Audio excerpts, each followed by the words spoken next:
Welcome back, ladies and gentlemen, to Freedom in the Word. I am Minister Sherry Knotts, and I am back with another discussion, another talk with this dynamic panel of women. To my left, I have Cheryl Robinson. I have the future judge, Shantae Burke-Hare. I have Miss Whitney Graham. I have Audrey Wallace, our real estate extraordinaire. I have Miss Natalie Lowe, and I have our administrator-in-chief, Yolanda Reddick. Amen. That's what we have. All right. And today, and in this topic, we're going to talk about how do you digest. And I know digest, you're talking about food, but I'm talking about how do you shut off? What do you do to rest? When you come to that point, I need a break. And is it okay for you to say that? It is. It sure is. It's definitely okay to say that. And you should say it before your body tells you. Come on. Yes. I'm preaching to myself because I don't. But I should. Or tell somebody. I should tell myself, Shantae, just say no. Sit down. Say this is too much. But I don't. And then my body goes, ouch, ouch. And then I'm tired. I need to sleep. Yeah. And I gotta go to bed. And I shut everything off. Work, phones, people in my house, turn off the lights, and I just take a break. That's why the word builds in. You know, Jesus gave the example Come of on. the Sabbath. Come on, come on. And speaking from experience, I was not the person to take advantage of that. But like you said, God will allow things to happen. Our bodies are finite. We do need to have that rest. And if you don't, it will show up. It'll show up. Physically. It will definitely show up. Because, as Nala just said, because when we do otherwise, then we are not being faithful to the word. Come on. What God has. Because this is our what? This is our temple. Yeah, right? But And we He got has directed us to do. I mean, so we can come up with all kinds of excuses. You know, I got work, I have the kid. But how did God ordain it to be? How did He want it to be? Yeah. He set it up for us so that we would rest. We are frail bodies. Humans, we're frail. We have limitations. We have limitations. We can, you know, so one way to look at it is when we do anything other than what He says, we are being disobedient. I'm enjoying this. All right, you ain't got no more more nuggets coming. Maybe later. Yeah. And self-care. Self-care is Self-care important. is a part of that whole thing. Yeah. I can remember I was 30 years old before I had a regular salon appointment. Wow. 30. And then recently, in the past several months, I've started monthly getting a massage. I felt like that was so selfish to take time away for myself, whether it was getting your nails done or whatever, but Perfect Paul sees me every month. Come on now. And she's good at it. And I echo that. I think it took, I guess this is getting a little personal, but it took me to go through a miscarriage to realize, Shantae, you doing too much. And I had to scale back. And I started saying, okay, stress with work on Fridays and Mondays, I don't meet with anybody. All right. Good. I need quiet hours. I need time to get my work done. But more importantly, on Friday at the end of the week, I'm going to see my massage therapist. And I see her once a month. And I've done that for about going on 2 years now. It makes a big difference. It does. It does.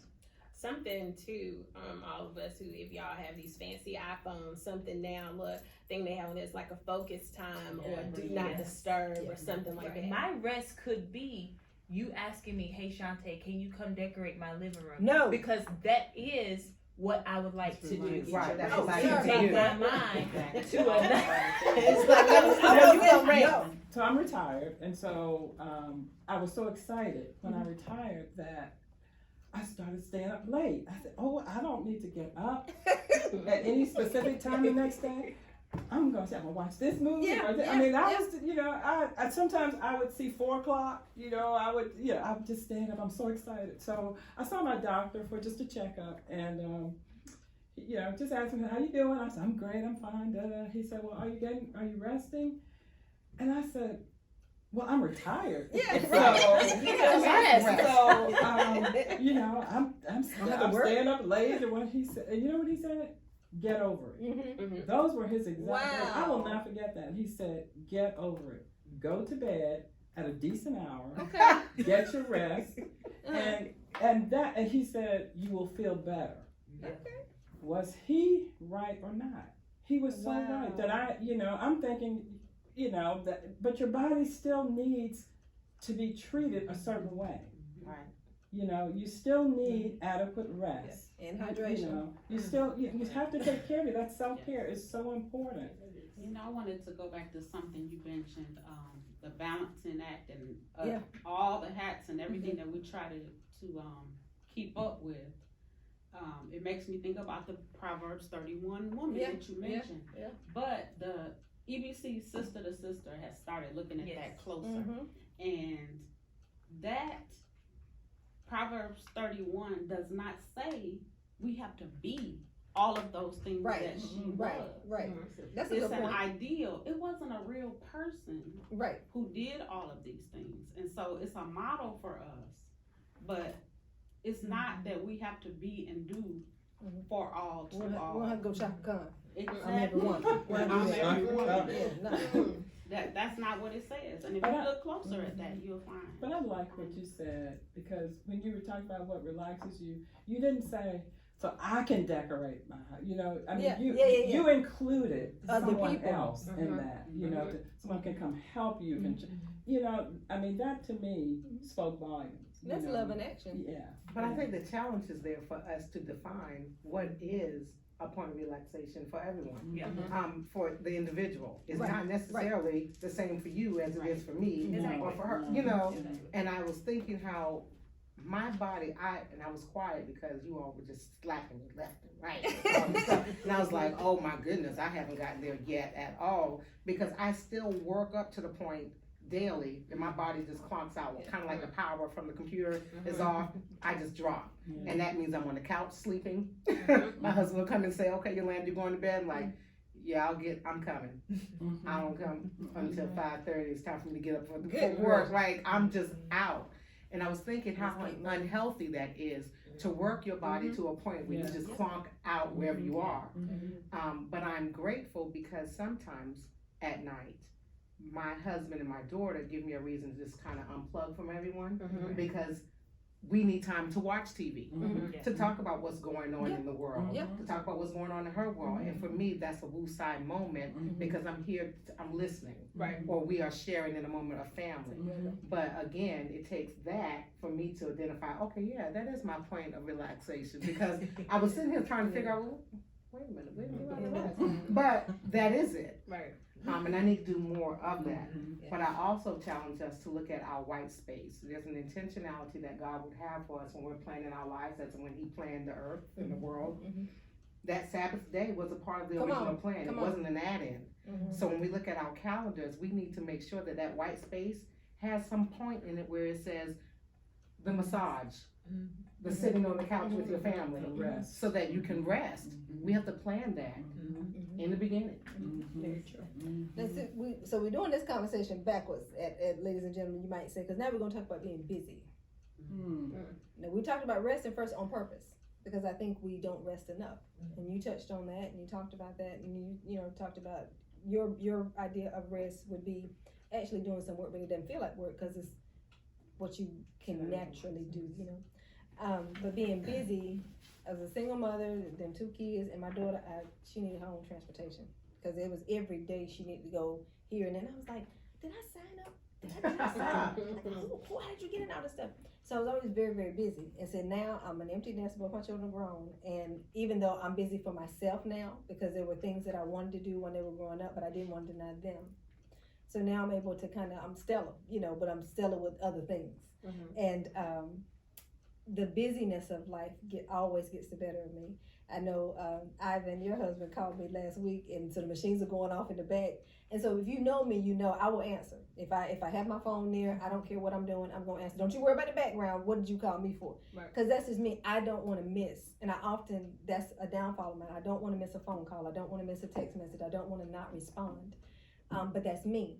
I don't expect that of other people, but I don't ever want somebody to say, well, I tried to call you, So anyway, that being said, that gets the better of me. So years ago, I used to have a Sunday nap from 12 to 3 because my church at the time was in at 8 o'clock. So we would be home by 10 from church.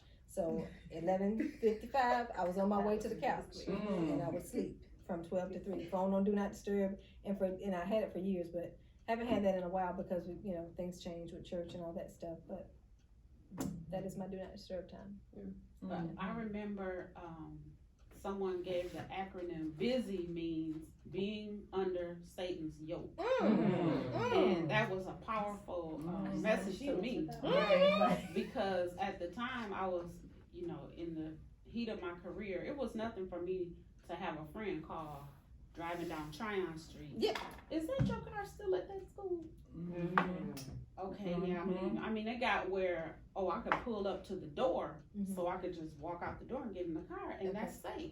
No, it was safe, and of course you have a supportive husband to help, with your kids or whatever, but that wasn't okay. No, it's not. And then you wake up and say, what happened to my baby? I was just going to say, what happened to my life? Yeah. So you really have to keep things in perspective and examine yourself. Am I doing this to stay busy? Or am I doing what I was called to do, or what God has given me to do? So those are different things. Can you say it one more time for people in the back, up in the wrap? We have to make sure we're not busy, but doing what God has called us to do. And being who God has called us to be in this earth. Like our purpose is to edify Him. So a lot of times the litmus test of what I'm doing, I align to, okay, is this pleasing God? Is this edifying God? Because if not, then I need to back away from that. And I think that is the definition or the difference between being busy and being about God's business. So I would say, closing thoughts, what would y'all say? I think for me, just listening to y'all, from my closing thoughts would be definitely digest and unwind more, and be careful with my busyness. Like when Minister Sherry reached out to me about this, she know that I had something else going on too, but I said I was gonna make a way. I was like, you know what, I'm gonna take a break, I'm gonna do this, and I'm gonna do this, and I'm gonna do this. But hearing y'all say that does leave me with the thoughts that I gotta make sure I'm being more careful about my time and being busy with what exactly. Anybody else? Closing thoughts? Well, I was gonna say one thing, right? Listening to her, I guess it's a great skill to know when it's about God's work, because my spiritual gift is service, and so I was serving in my way. I was serving the Almighty, who was keeping me able to do what I did. So most days I could overlook what people would say. Some days, I guess I was an angry black woman. Because I wanted to get them, and I didn't care how I said it. But I always thought, and still do feel, that I'm doing God's work. So I'm not as busy, but because, like Dr. Lynn said, some things, life slows you down. Right. Whether you want to or not, but I'm tired now. But how do you know? I'm not want to open that up, but you may think that all that you're doing is what you've been called to do. That's right. So how do you know, let me eliminate that?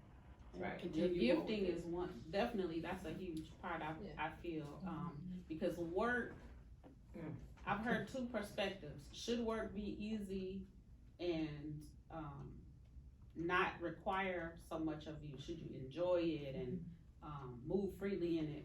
Or should you be challenged to the point where you're dependent on God to do and give you and be all that you need? So there's got to be a happy medium, but I feel like discernment and seeking God, because He doesn't want you at the church every day and every time the door opens.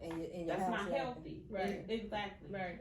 You have to look at the divine order of things and listen, be in tune and listen. And what's motivating you too. I think some people are very busy and do things, and honestly, I don't think they're motivated by Christ. I think they're motivated by their own needs.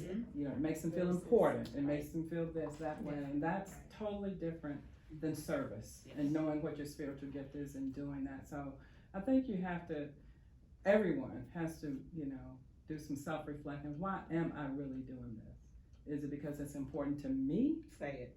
Or is it important to God? Right. Sure.